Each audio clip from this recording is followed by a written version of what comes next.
Some of the questions I've been getting most are, how do you invest? And what is a portfolio? So what I've decided to do is I'm going to put together an ongoing series on investing. And it's probably best to start with the very basics. We'll slowly but surely work our way up to covering things like stocks versus bonds, mutual funds versus ETFs, asset allocation, portfolios, and more. And I'm going to make sure it's easy to understand. So if those words sound intimidating, don't worry. We're going to start from scratch. And I promise you, once I'm done with you, you won't be intimidated anymore. But before we can run, we have to walk. So the first thing we're going to address, what is investing in the first place? Now, of course, in this series, we're going to focus on the investment of money, but we hear people talking about making investments with things other than money all the time. So for example, maybe little Billy invested a lot of time reading about cars and engineering because he liked watching car races on TV. This likely increased his enjoyment level when watching those races. So while this is not a financial investment for the purpose of our series, we do see the same framework of what investing is.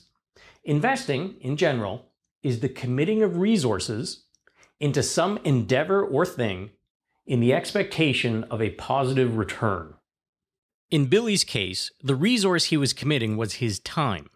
The endeavor or thing was reading books and doing research online about cars and engineering, and his return was an increased level of enjoyment when watching car races. Now, let's look at a financial investment, which is what the rest of our series will be focusing in on. In this case, the resource being committed is going to be money. The endeavor or thing is going to be a financial investment, which can be stocks, bonds, investment funds, real estate, and more. And the return is the difference between the money we end up with versus the money we put in. So let's look at a simple example. Let's say Amal walks into her bank and says, I want to invest $100. A salesperson at the bank might help Amal invest that $100 into a mutual fund, which is a type of investment vehicle. And don't worry if you don't know that term, it's okay, we'll get to it later in the series. But let's look at 3 possible outcomes after 1 year.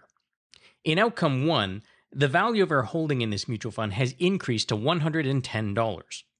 In outcome 2, the value of our holding in this mutual fund hasn't changed and is still $100. And in outcome 3, the value of our holding in this mutual fund is now $90.